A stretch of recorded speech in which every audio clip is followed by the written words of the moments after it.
The wine-dark Aegean Sea, a cradle of myth and maritime adventure, held countless perils for the ancient mariner. Storms could rise from a placid horizon with terrifying speed. Treacherous currents could drag ships onto hidden reefs, and vast uncharted stretches offered no solace, no landmark, only the unnerving sense of being utterly at the mercy of the gods. But among all these dangers, none held such a chilling, seductive terror as the Song of the Sirens. Legends whispered of them in hushed, fearful tones in dockside taverns and around sailors' flickering fires. They were said to dwell on a flower-strewn, bone-littered island, Anthemoessa, meaning flowery, a name that belied the horror it concealed. Their voices, impossibly beautiful, irresistibly alluring, would drift across the waves, promising sailors knowledge, ecstasy, forgotten joys, everything their hearts desired. Men who heard that song were lost, their wills utterly subverted, their ships drawn inexorably towards the jagged rocks that fringed the Sirens' shore, there to meet their doom, their bones adding to the ghastly, silent testament of those who had succumbed before them.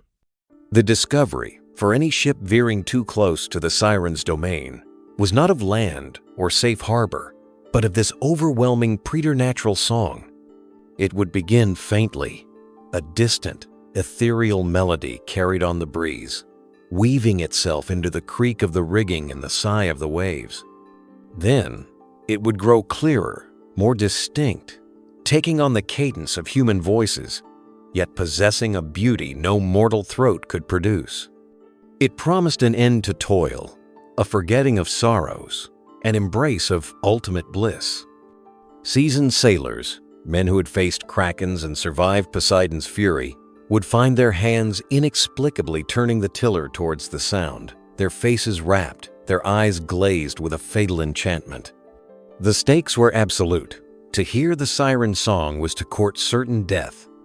Their island was famously surrounded by a grim tableau of bleached bones and the decaying timbers of wrecked ships, a stark warning that few ever heeded in time. The mystery, then, is manifold. Who or what were these sirens? Were they truly the mythical beings depicted in art and poetry, often as creatures with the heads and torsos of beautiful women and the bodies, wings, and talons of birds? Or did this captivating, deadly song have a more earthly, perhaps even more tragic origin?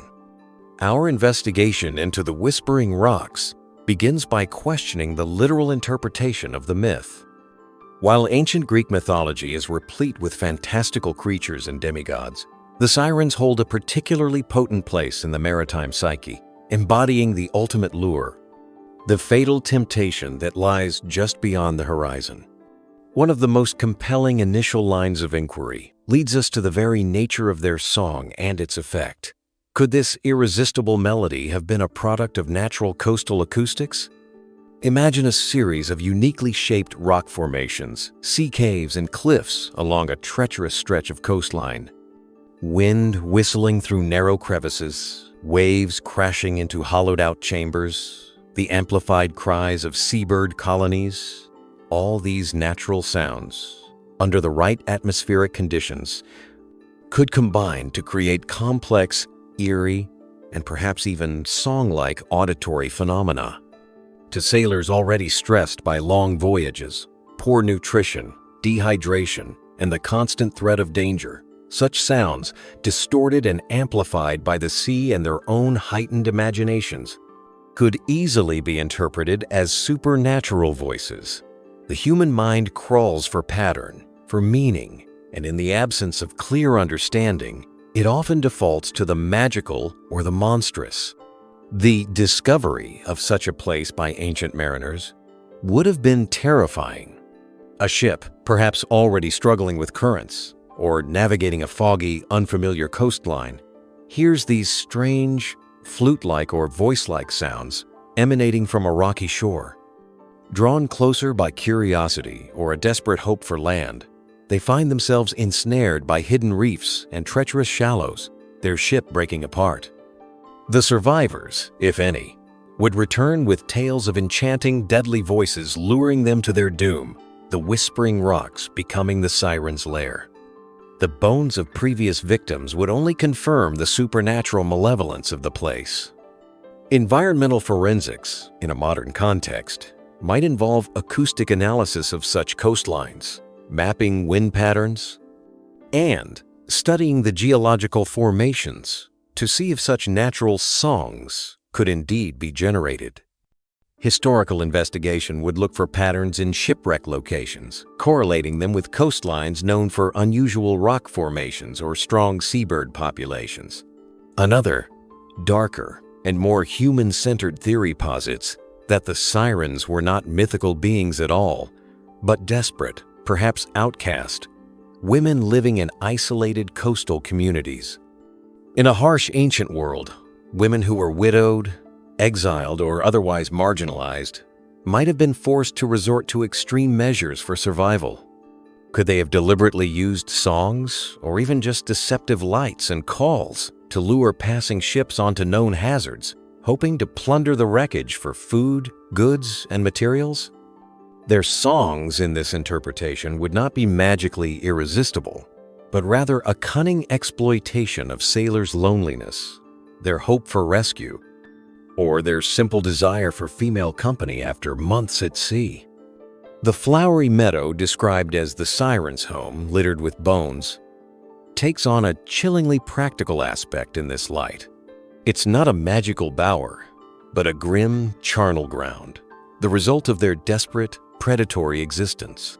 The transformation of these women into half-bird creatures in later myth could be a way of dehumanizing them, of making their actions seem monstrously other rather than a product of human desperation.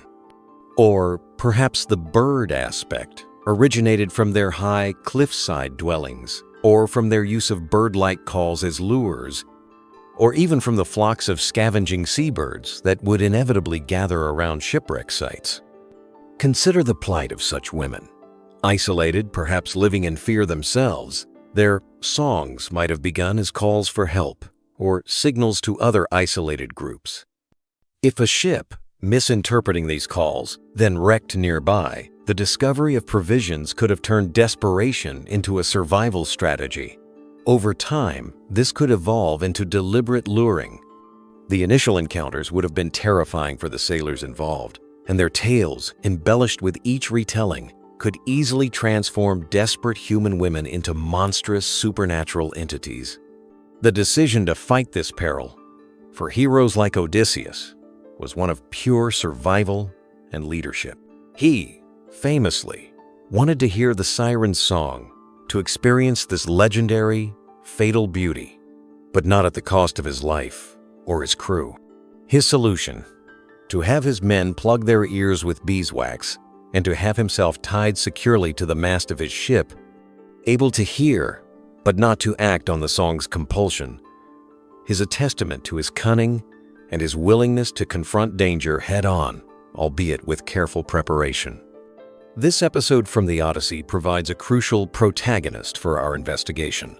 Odysseus is not just a victim, he is an active investigator, a man who seeks to understand and overcome the peril. His experience, though filtered through epic poetry, offers clues. What did he actually hear? The myth describes voices of exquisite beauty, promising all knowledge. But could this be the poetic interpretation of something more ambiguous? If it were purely natural acoustics, how did it exert such a powerful psychological pull? If it were human women, how did they project their voices with such effect over the sound of the sea? The initial steps in understanding this mystery for ancient mariners would have been mapping these dangerous zones, sharing tales of warning, and developing strategies for avoidance, like Odysseus's beeswax and ropes. For us, the initial steps involve dissecting the myth itself, looking for internal consistencies and inconsistencies, comparing different ancient accounts of the Sirens. Their appearance and nature vary somewhat across texts, and cross-referencing these with what we know about ancient maritime life, coastal geography, and human psychology under duress. The puzzling clue in this initial phase is the very nature of the siren's power.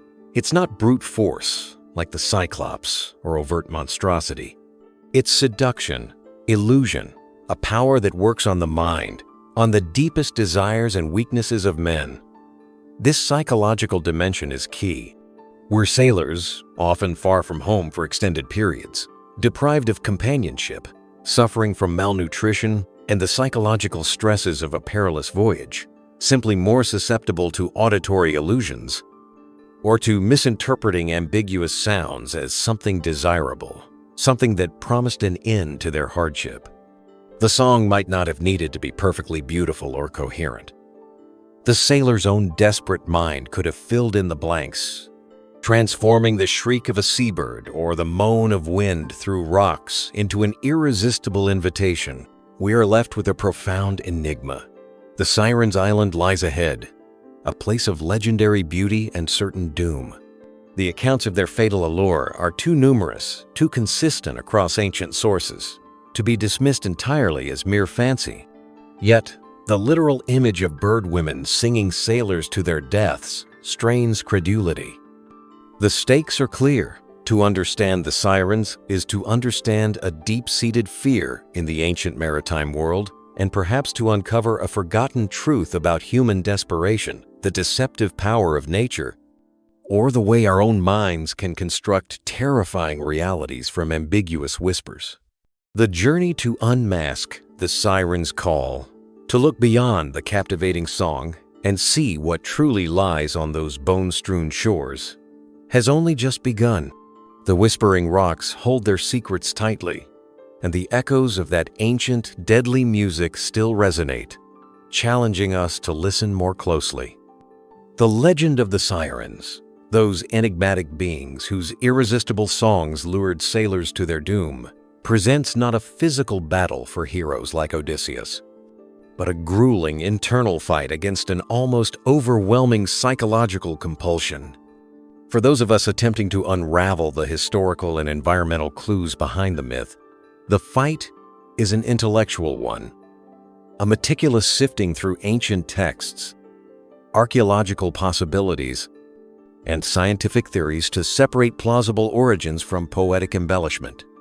The intensive care and rehabilitation in this narrative are applied to the myth itself, trying to heal our understanding, to strip away centuries of accumulated folklore, and to nurse a more rational explanation back to health. Let us delve deeper into the theories that attempt to unmask the Sirens' call. The idea of natural coastal acoustics remains a compelling starting point. Consider the complex geography of the Mediterranean islands, with their myriad coves, sea caves, cliffs honeycombed with blowholes, and precipitous rock formations. Wind, a constant presence in these maritime environments, could create extraordinary auditory effects when forced through narrow fissures or across sharp rock edges, producing flute-like, whistling, or even moaning sounds. The Aegean Sea, in particular, is known for its meltemi winds in summer, strong and persistent, capable of generating significant noise. Imagine sailors, already disoriented by fog or storm, hearing these strange, ethereal sounds emanating from an unseen shore. The sounds might not be inherently musical in a human sense, but in a stressed, suggestible mind, yearning for land or a sign of life, they could easily be interpreted as voices, perhaps even enchanting songs. Environmental forensics would play a key role here. Modern acousticians could study specific coastlines historically associated with siren legends, often placed near Sicily, southern Italy, or various Greek islands, to analyze their soundscapes. Are there geological formations capable of producing such resonant singing phenomena? Do prevailing wind patterns interact with these formations in predictable ways? Furthermore, the cries of large seabird colonies, such as gulls, shearwaters, or petrels, especially during mating season or when disturbed, can be surprisingly loud, varied, and even unsettlingly human-like in their pitch and cadence when heard from a distance, distorted by wind and waves. A large, unseen colony, their calls echoing off cliffs could contribute significantly to the perception of a multitude of voices. The flowery meadow, littered with bones, could, in this interpretation, be a particularly treacherous stretch of coastline where currents and winds consistently drive ships onto reefs, and where seabirds naturally congregate to scavenge. The historical investigation must also consider the psychological state of ancient mariners. Voyages were long, arduous, and fraught with peril. Sailors often suffered from severe nutritional deficiencies, dehydration, and prolonged exposure to the elements. Scurvy, for example, could lead to hallucinations and altered mental states. The constant stress, the isolation, the monotony broken by moments of sheer terror, all these factors would make individuals highly susceptible to suggestion and misinterpretation. What might sound like wind through rocks to a well-fed, rested mind on solid land could sound like an enchanting invitation to a delirious, half-starved sailor clinging to hope. The irresistible nature of the Sirens' song might then be less about its supernatural quality and more about the desperate psychological vulnerability of its listeners. Their promises of all knowledge, or forgotten joys, could be projections of the sailor's own deepest yearnings. The theory of human women, outcasts, or pirates using lures to wreck ships also warrants closer examination. In the ancient world, societies were often brutal to those who didn't fit in. Women accused of witchcraft, those widowed without support, or those simply driven out by famine or war, might find themselves in desperate circumstances, forced to inhabit remote, inhospitable coastal regions. If such a group discovered that lights at night, or even songs and calls, could occasionally draw ships closer to dangerous shores, leading to wrecks they could then plunder for survival, a grim pattern could emerge. Their songs wouldn't need to be magically beautiful. They would simply need to be audible and suggestive of human presence and potential aid or companionship. The danger would lie in the treacherous geography they exploited. The bird-like aspect of the sirens in later iconography is particularly intriguing in this context. Initially, in early Greek art, sirens were often depicted as birds with women's heads. Only later did they evolve into the more familiar mermaid-like figures, or women with bird legs and wings. Could the bird association have originated from the high, cliffside dwellings of these hypothetical women, making them appear as if they were perched like birds? Or perhaps they used bird calls as part of their luring strategy, sounds that would carry well over water. It's also possible that the scavenging seabirds, always present at shipwreck sites, became conflated with the human agents of destruction in the sailors' terrified accounts, merging into a single, monstrous hybrid. The developing connection or behavior of the sirens, as described in myths, is purely predatory. They offer irresistible temptation with the sole aim of destruction. There is no interaction, no negotiation, only the lure and the inevitable wreck. This one-dimensional portrayal is typical of how monsters are often depicted as pure, unadulterated threats. However, if we consider the human outcast theory, their behavior, while still destructive, becomes rooted in a desperate struggle for survival rather than inherent malice. Their songs are not for joy or art, but a tool for existence. The archaeological record around supposed siren locations is, unfortunately, ambiguous. While shipwrecks are common throughout the Mediterranean, directly linking them to a specific siren activity is impossible based on current evidence. However, the consistent association of siren myths with particularly dangerous, reef-strewn, or current-swept coastlines is significant. These were naturally perilous places, and the siren myth might have served as a potent, memorable warning, a way of encoding geographical danger into folklore. Beware the whispering rocks of X Island, for there the sirens sing, is a far more impactful and easily remembered warning than exercise caution due to submerged reefs and unpredictable cross-currents around X Island. Rising complexity and external factors come into play when we consider how these various threads might have interwoven. Imagine a stretch of coastline with unusual acoustic properties due to wind and rock formations, also home to large seabird colonies. Add to this a group of desperate, isolated women using this naturally singing or crying location to their advantage, perhaps enhancing the sounds with their own voices or fires at night to lure ships. Then, factor in the stressed, suggestible state of ancient sailors.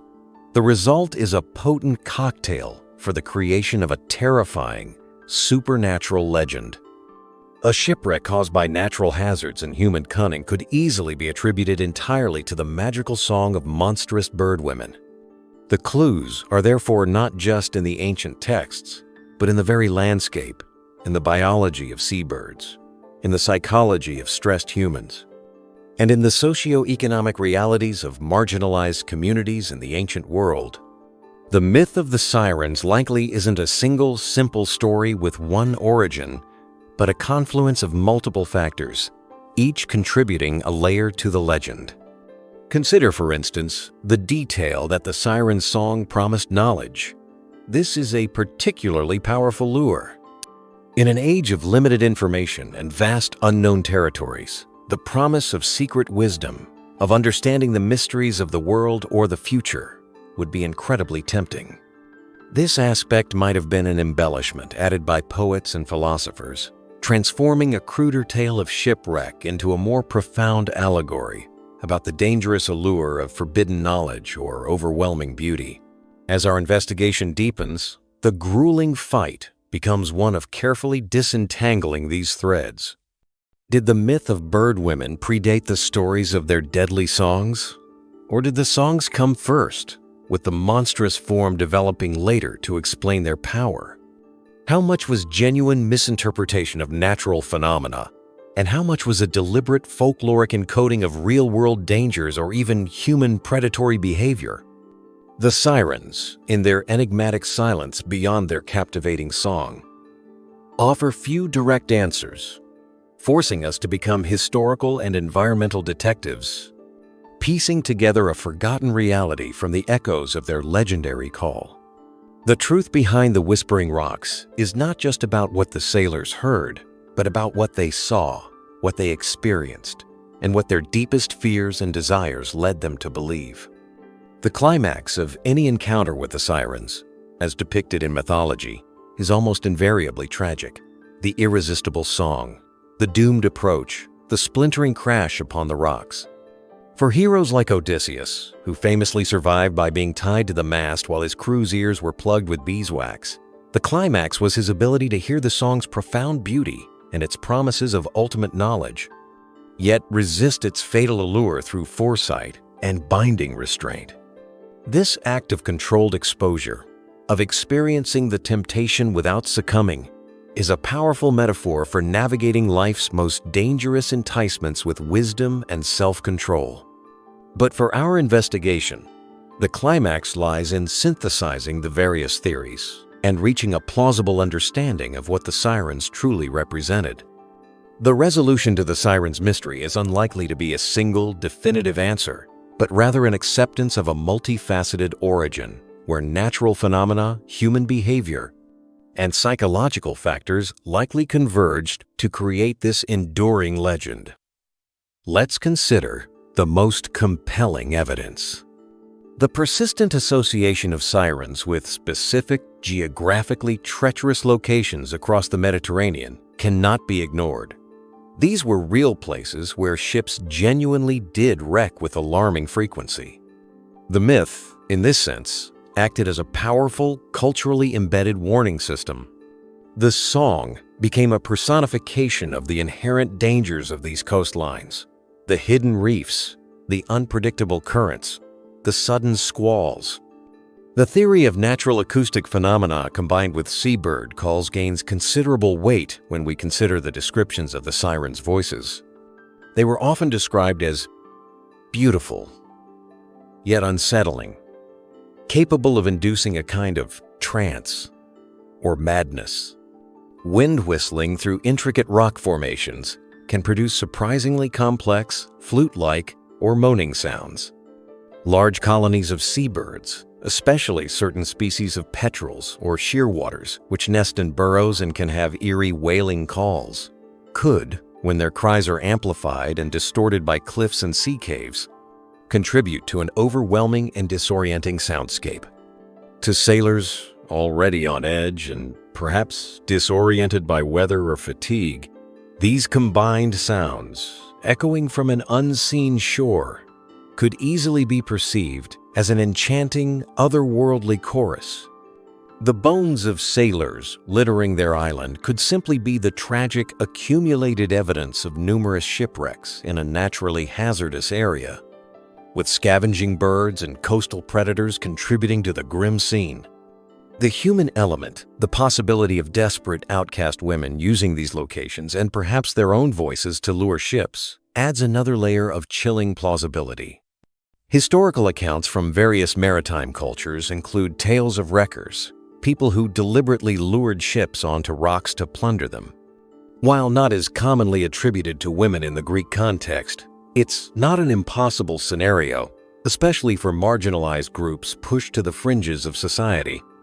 Their songs might have been simple calls, fires lit as false beacons, or even just their visible presence on a supposedly uninhabited shore, misinterpreted by lonely or desperate sailors as an invitation.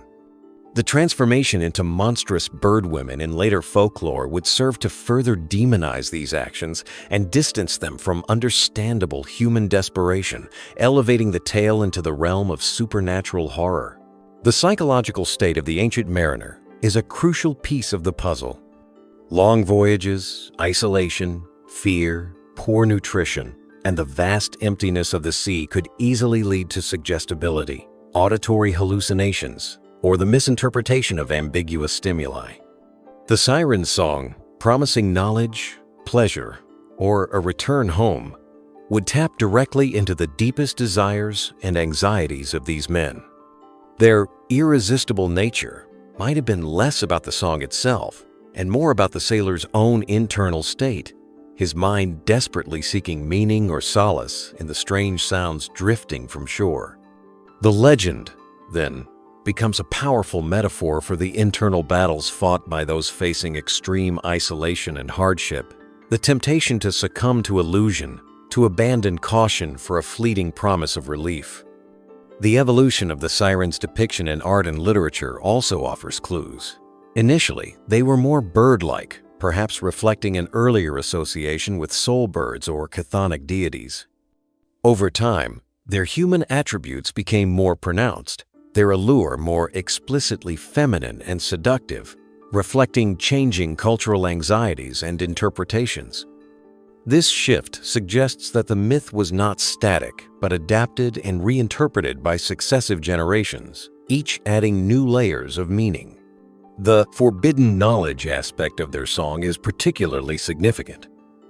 The Sirens, in some versions, were said to know everything: past, present, and future. This links them to oracular traditions and the enduring human quest for understanding and prophecy. To hear their song was to be offered ultimate enlightenment, but at the ultimate price. This transforms the Sirens from mere monsters into something more complex, dangerous gatekeepers of profound, perhaps unbearable truths. This resonates with the idea that some knowledge, some experiences, are so powerful they can overwhelm and destroy the unprepared mind. The lasting impact of the Sirens myth is a testament to its multifaceted power. It speaks to our fear of the unknown, the allure of temptation, the dangers of illusion, and the profound human yearning for beauty, knowledge, and an end to suffering. The story of Odysseus successfully navigating their peril through a combination of cunning preparation, the beeswax, and controlled exposure, being tied to the mast, became a powerful allegory for the triumph of reason and self-discipline over destructive impulses and overwhelming desires. What we learn from unraveling the Sirens' call is that myths are rarely simple. They are often a rich tapestry woven from threads of natural observation, historical events or practices, psychological realities, and the boundless human imagination. The whispering rocks likely did whisper through wind and wave and bird. Desperate people may have indeed exploited treacherous shores, and the minds of weary sailors, starved for home and hope, undoubtedly played their part in transforming these elements into the legend of the deadly, enchanting sirens. The resolution, then, is not to kill the myth by reducing it to a single mundane explanation, but to appreciate its depth and complexity. The sirens endure not because they were necessarily real in the literal sense, but because they embody timeless truths about the human condition and our relationship with the powerful, often deceptive, forces of nature and our own inner worlds. Their song is a metaphor for any beautiful, alluring promise that masks a hidden danger, any temptation that leads us away from our true course. Stories like that of the sirens, which have captivated the human imagination for centuries, remind us that the line between reality and illusion, between natural phenomena and supernatural interpretation, is often beautifully and dangerously blurred. If this exploration of the whispering rocks and the unmasking of the siren's call has intrigued you, please consider liking this video and sharing it. Your engagement helps us continue our journey into the heart of myth, seeking the echoes of truth within these ancient, powerful narratives. And don't forget to subscribe to our Myth Story channel for more deep dives into the legends that have shaped our world. The sirens may no longer lure sailors to their doom on rocky shores, but their song continues to resonate, a timeless warning about the captivating power of illusion and the wisdom required to navigate the treacherous waters of life. Their silence now, in our more scientific age, only makes their ancient mythical call all the more fascinating to explore.